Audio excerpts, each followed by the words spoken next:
Mesdames et messieurs, bienvenue dans ce nouveau numéro de votre magazine Entretien sur Radio et Télé 7. Nous émettons de Kinshasa, la capitale de la République démocratique du Congo. Nous allons parler aujourd'hui de la situation de notre pays, la situation politique et aussi économique, parce que la République démocratique du Congo traverse aujourd'hui une crise politique et économique avec le problème des marchés des métaux. Tout ça, c'est ce qui complique aujourd'hui la situation dans notre pays. Tout le monde se plaint, et sur le plan économique. Alors, pour parler de la République démocratique du Congo sur ces deux plans, j'ai invité pour vous Jean-Oscar Ngalamolume. Il est donc économiste, acteur politique, président du parti politique CIDES, qui veut dire Convention des institutions démocratiques et sociales, un parti politique qui est bien sûr reconnu dans notre pays, la République démocratique du Congo.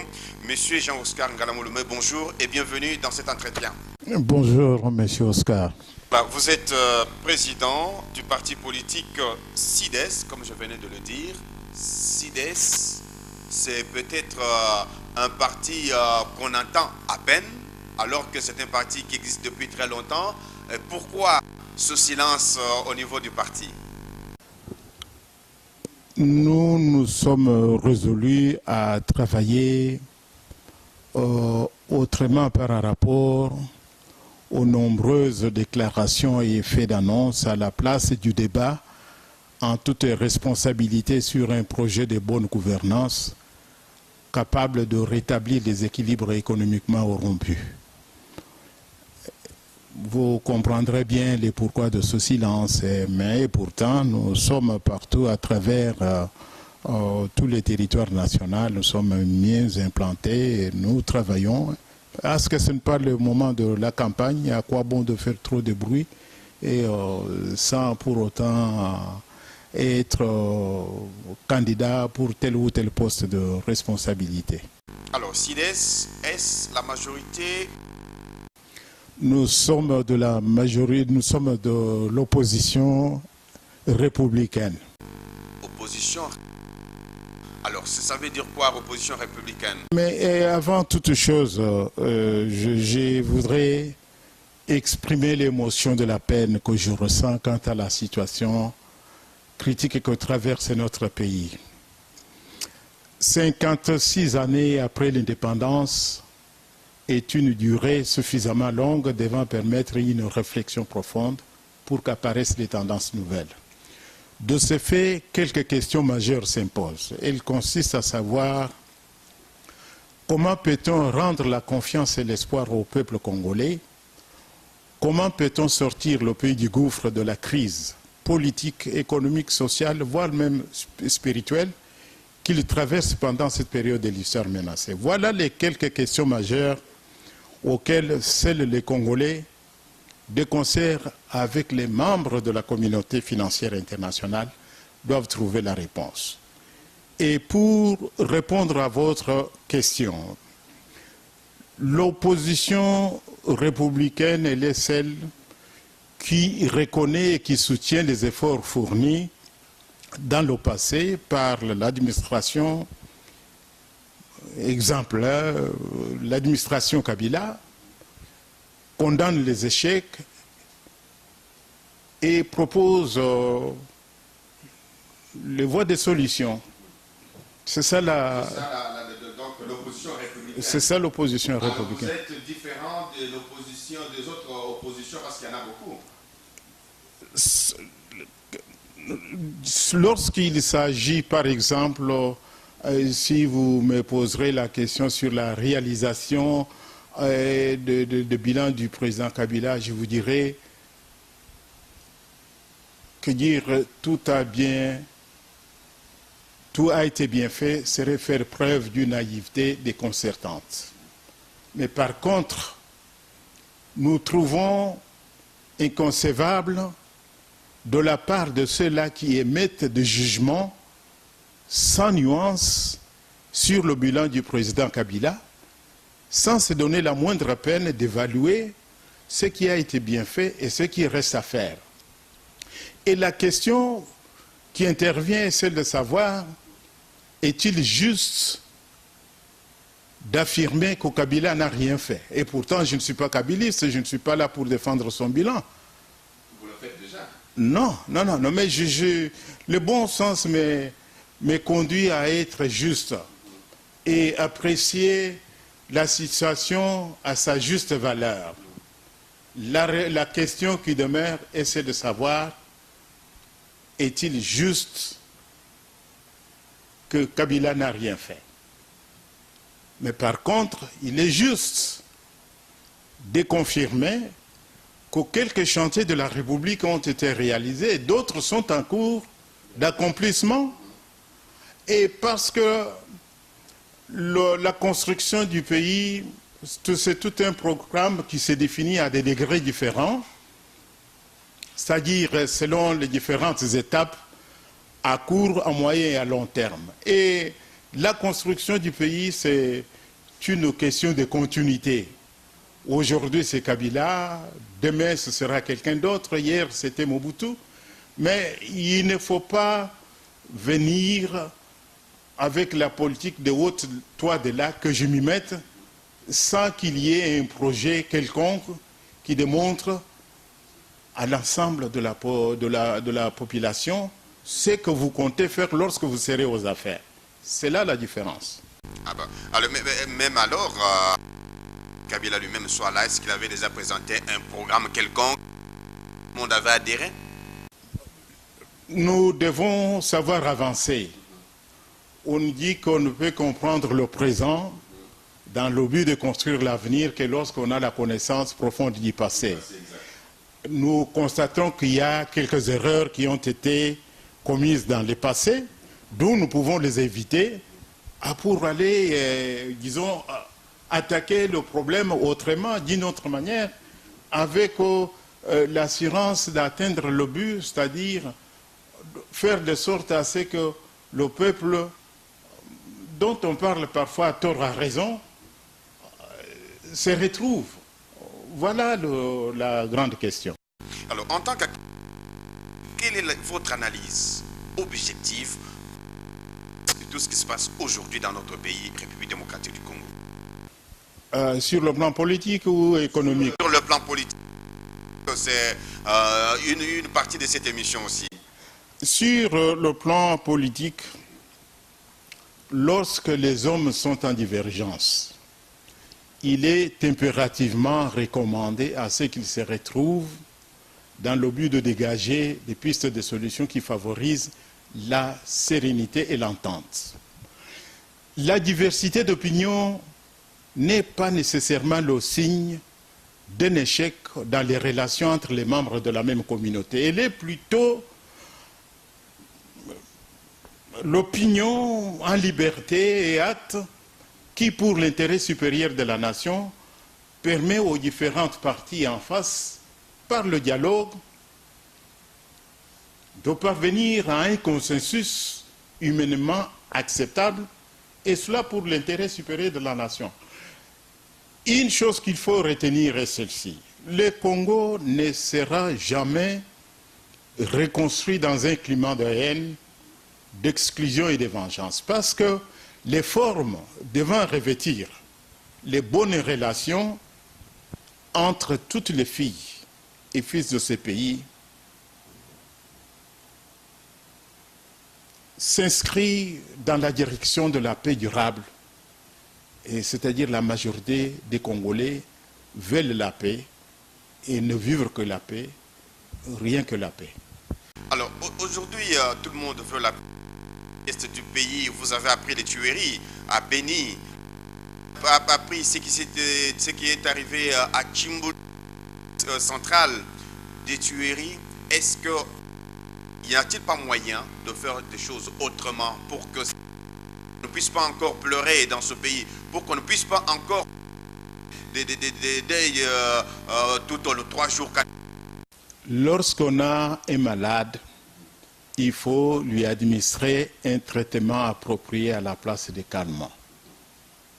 C'est que le problème, il ne faut pas l'attaquer d'une manière hasardeuse, il faut chercher les causes de ce qui se passe.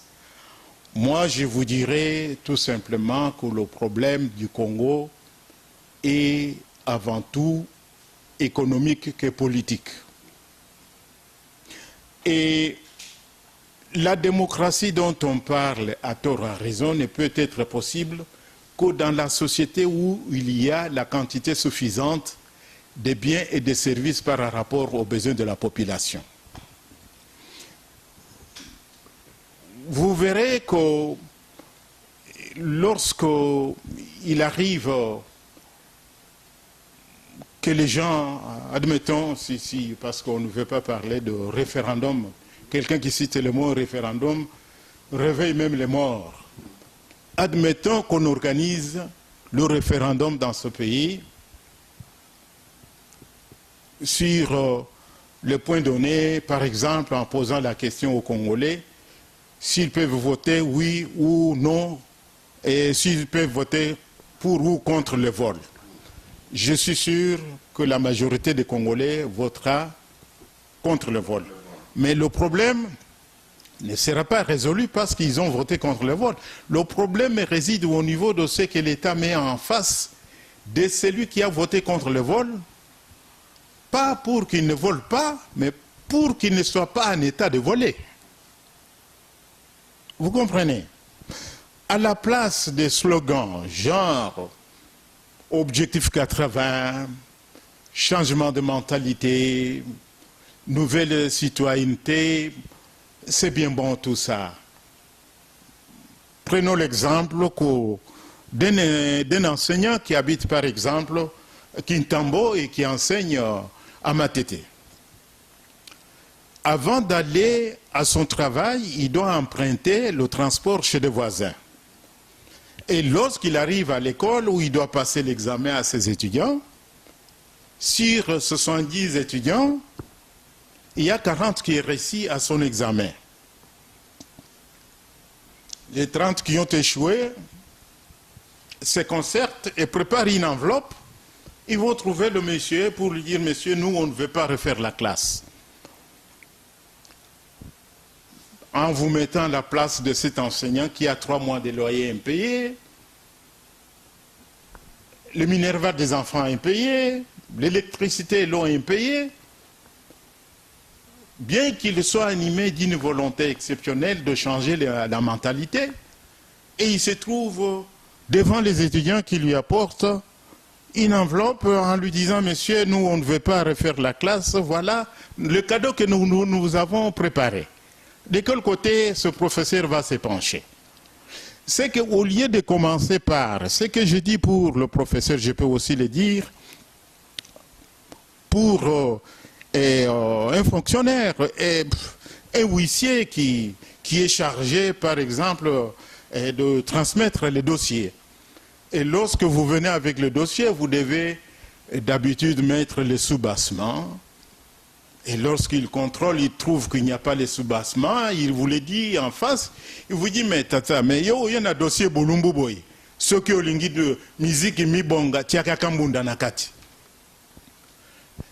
Et vous demandez à ce huissier de changer la mentalité, sans tenir compte de son salaire, qui ne lui permet même pas de manger pendant 3 semaines du mois.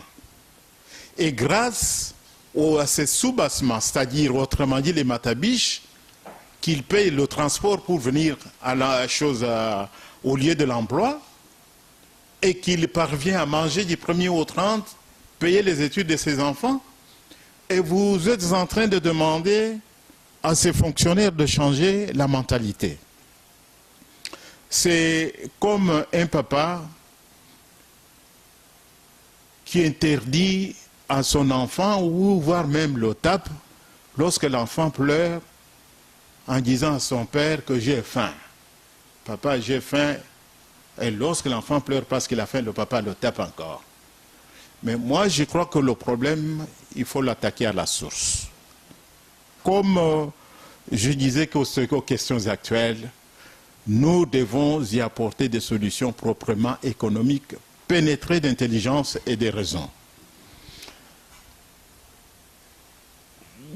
Vous savez, dans ce pays, même si les gens n'ont pas aimé le recensement, nous sommes estimés au plus ou moins 90 millions de Congolais. Et s'il arrivait que l'État, parce que l'État ne crée pas des emplois, l'État facilite la tâche à l'entrepreneuriat privé de créer l'emploi. Et s'il arrivait que l'entrepreneuriat privé crée des emplois et donnait non seulement du travail aux Congolais, mais donne aussi un salaire décent. Par salaire décent, j'entends que chaque Congolais qui travaille, quel que soit son rang social, puisse, grâce à son salaire, être en mesure de payer son loyer, manger du 1er au 30, assumer le transport, les soins médicaux et l'éducation de ses enfants.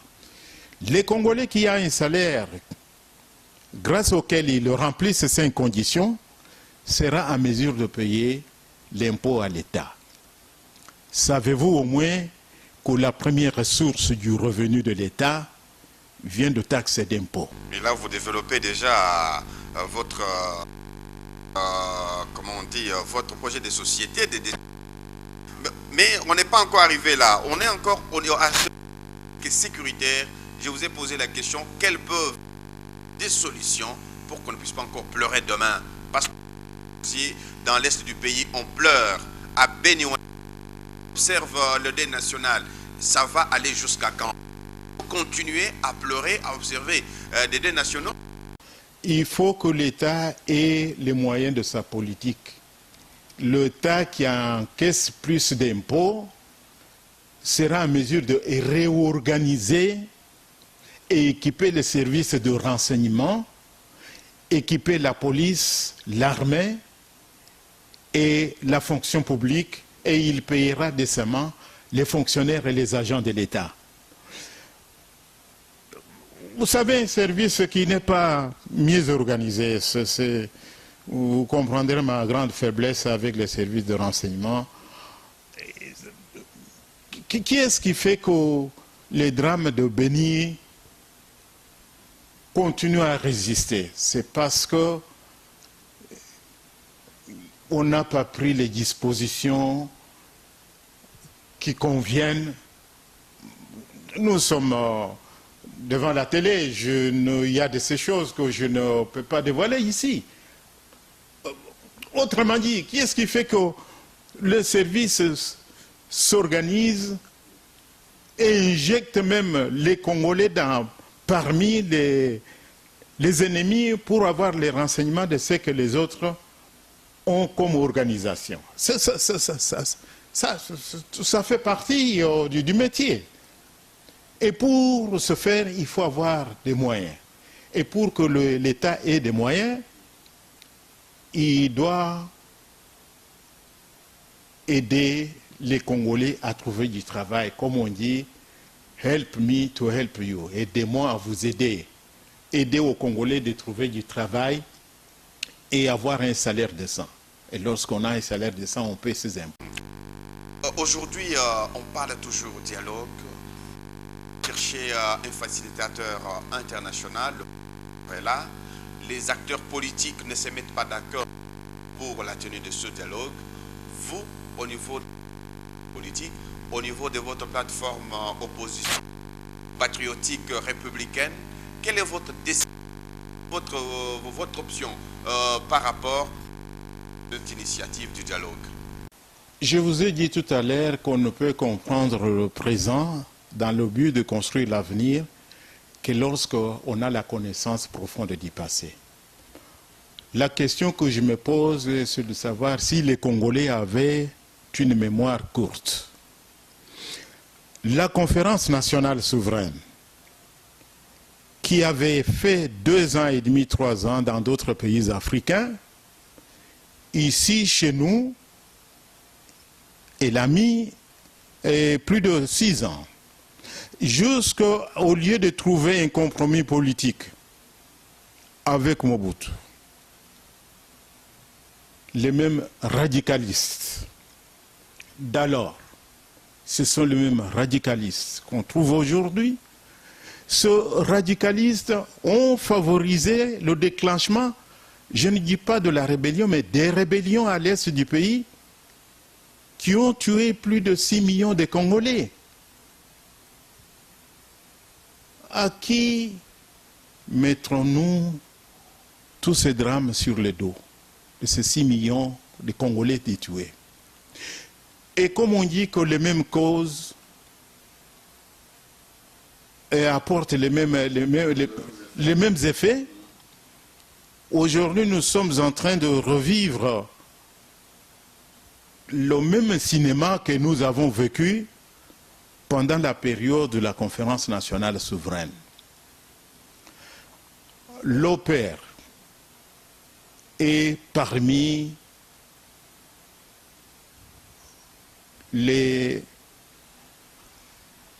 l'organisation politique qui s'est mise debout bien avant, presque, je puis dire, tout le monde, pour dire que nous adhérons au dialogue. Et lorsque les autres continuaient à poser des conditions, et comme je vous ai dit tout à l'heure, lorsque les hommes sont en diversité, en divergence, il y a lieu qu'ils se retrouvent pour trouver des solutions qui favorisent la paix et la sérénité. C'est que l'OPER est pour le dialogue, l'OPER a toujours œuvré pour le dialogue entre toutes les filles et fils du Congo. Alors, de l'économie de notre pays, mais avant de passer à ce domaine qui intéresse beaucoup plus, une petite question. Est-ce qu'une classe politique en République démocratique du Congo, elle existe? Quel est votre regard par rapport à ça? Ce n'est que les déclareurs de nombreuses déclarations et faits d'annonce. Je ne vois pas la classe politique devrait se mesurer à travers des projets de société. Et cela date de 1960. Et lorsqu'on reste à la base d'une distinction claire ou insister sur un système comparatif, personne ne me contredira si j'ai confirmé que la lutte politique qui est menée par la classe politique congolaise n'est pas inscrite dans les processus d'une rupture avec la mauvaise gouvernance tant décriée. Elle est plutôt celle d'accéder aux avantages sociaux à la place et lieu de ceux qui sont en charge de l'exercice étatique. Prétendre être en charge de l'exercice étatique, c'est quelque chose de louable pour chaque Congolais. Mais avec quel projet? Là est le drame. C'est la question seulement de ôte-toi de là, que je m'y mette, que tu viennes t'y mettre, pourquoi faire? Peut-être pour faire pire que ce que moi je suis en train de faire. Vous comprenez? Et là, c'est très dangereux pour l'avenir de ce pays. Alors, on parle maintenant économie. Vous-même, vous êtes économiste, longtemps vécu aux États-Unis d'Amérique. Aujourd'hui, vous êtes ici chez nous. Si vous êtes demandé de faire un diagnostic de notre économie aujourd'hui, que diriez-vous à nos téléspectateurs? C'est comme je vous ai dit tout à l'heure, que lorsqu'on a un malade, il faut lui administrer un traitement approprié à la place des calmants. Ce qu'on est en train de vivre aujourd'hui, de la dite croissance économique qui n'en est pas une, ce sont des calmants. Le véritable moteur du développement économique est la somme d'une, disons, la somme d'une quantité d'énergie disponible. Et si nous voulons gagner la bataille de la croissance économique, nous devons commencer par gagner celle de l'énergie. Il est inconcevable de parler de la croissance économique dans un pays où la production de l'énergie est en décroissance. D'où j'aurais une petite parcelle de pouvoir dans ce pays. Je suis le genre à hypothéquer même la culotte congolaise pourvu que Yinga 3 soit construit. Et lorsque Yinga 3 est construit, bien qu'il coûte 50 milliards de dollars, mais avec la recette, parce qu'une fois que Yinga 3 est terminé, il aura la capacité de vendre l'énergie non seulement au niveau de l'Afrique, même au niveau de l'Europe du Sud. Et la recette qui est évaluée à 10 milliards 500 millions par an pourrait bien autofinancer la construction de 10 barrages. Et sans énergie, on peut bien mobiliser les investisseurs parce que ce pays égorge. Là, je voulais aussi revenir sur le plan, par exemple, lorsqu'on est en train, vous voyez comment on jongle avec la stabilité de la monnaie nationale. Vous savez que la stabilité d'une monnaie nationale, ça ne demande pas d'être universitaire, d'être économiste, mais c'est d'être seulement attentif. Parce que la stabilité d'une monnaie nationale ne peut être possible que lorsque le pays produit plus, vend plus à l'extérieur et importe moins. On prend la température de la monnaie nationale à travers notre balance commerciale.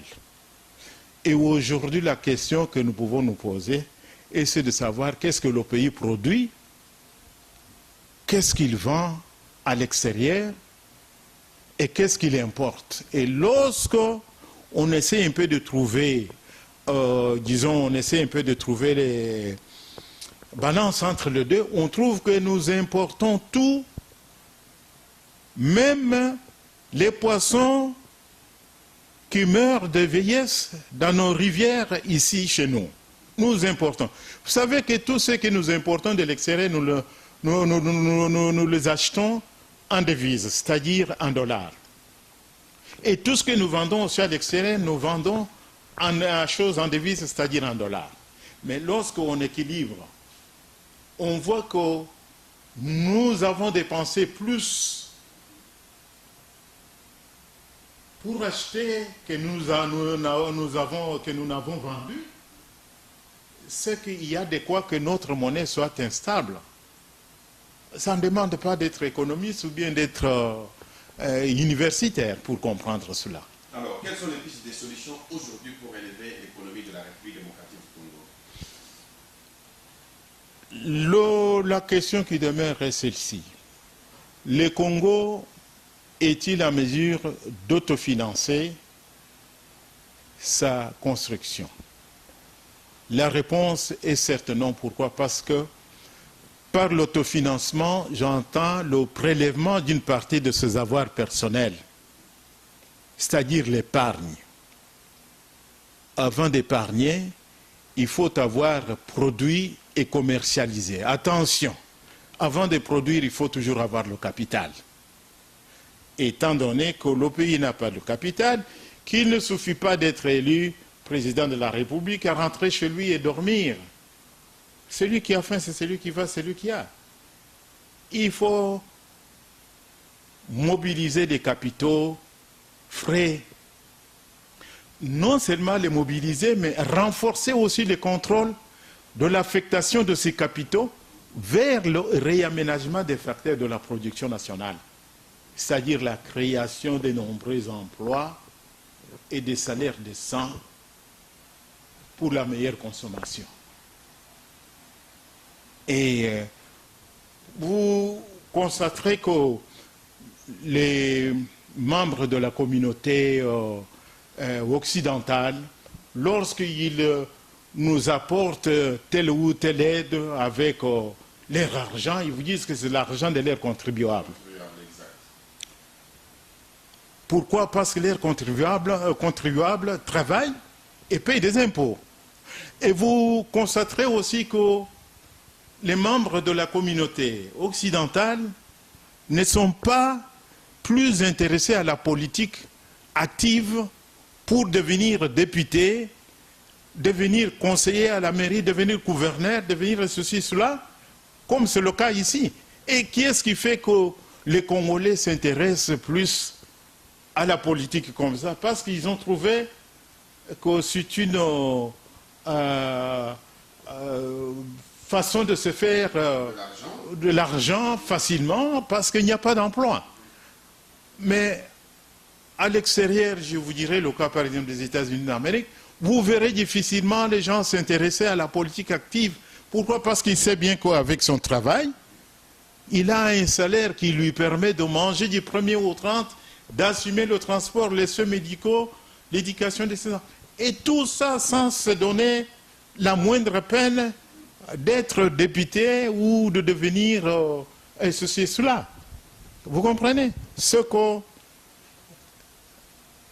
Le problème, il faut l'attaquer à la source. La source, c'est-à-dire, il faut faire de sorte à ce qu'il y ait plus d'emplois. Alors, qui doit créer ces emplois? Est-ce l'État ou les privés?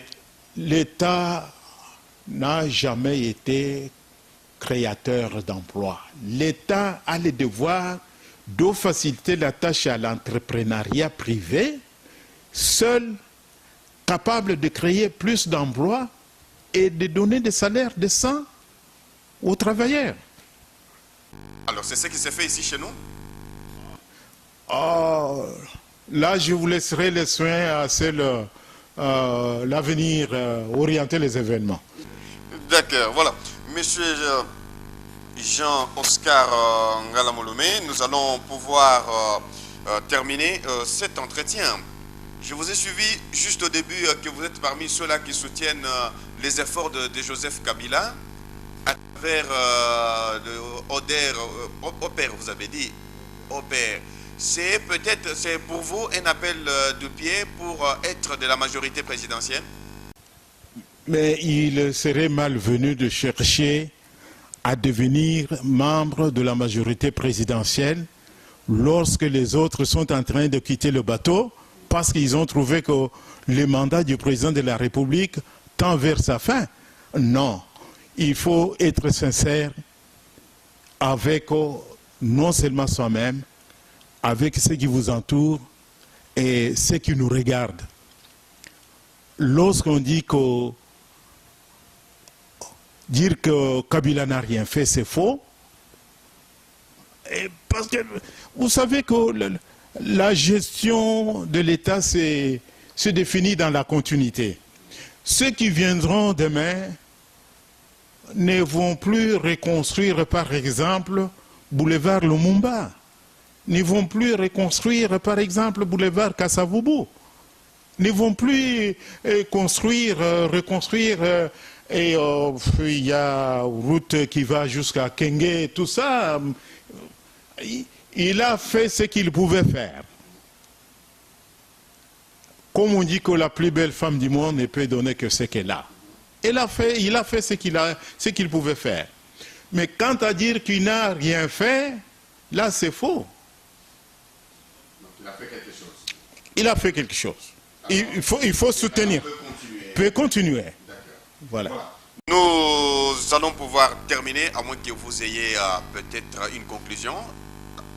Je dirais tout simplement que ce pays ne sera jamais reconstruit dans un climat de haine, d'exclusion et de vengeance. Parce que les formes devant revêtir les bonnes relations entre toutes les filles et fils du Congo sont à la portée de ceux qui souscrivent et pensent en ce sens. Merci beaucoup, Monsieur Jean-Oscar Ngalamolomé. Je rappelle que vous êtes président national du parti politique CIDES, qui fait partie de la plateforme opposition patriotique républicaine. Merci d'avoir répondu à nos questions. Je crois que c'est la première fois et ce n'est pas la dernière. Nous serons encore très disposés pour vous recevoir et développer d'autres sujets d'actualité. Et merci à vos téléspectateurs pour votre disponibilité et à la prochaine.